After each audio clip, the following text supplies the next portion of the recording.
Ayan mga kasorpresa, magandang buhay. Nandito tayo ngayon sa actual na model house. Actual location ng ating model house kung saan makikita natin kung ano nga bang itsura ni Pasinaya Homes pag ito po ay na-turnover na sa atin.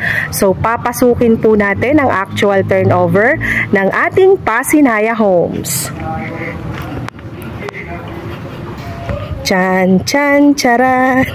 Ito ay vlogger din. So, bili na kayo, ha? Bili na kayo. Tapos na si Sir. Ako naman yung papasok sa loob. So, ayan, napakaganda po ni Pasinaya Homes, mga kasorpresa ko.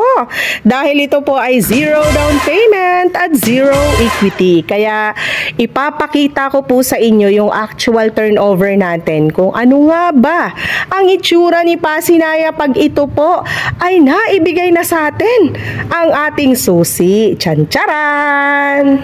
Wow!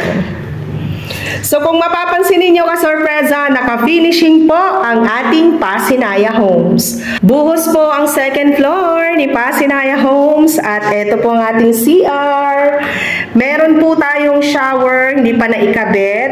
Lahat po ng mga faucet, makukuha po natin yan pag ito po ay na-turnover na. So jealousy ang ating mga bintana.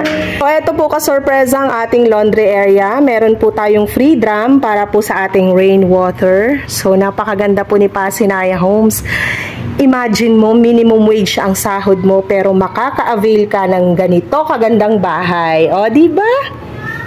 Kaya kaysa mangupahan po tayo, bakit hindi tayo mag-avail ng Pasinaya Homes? Akyat tayo sa taas, ka-sorpresa.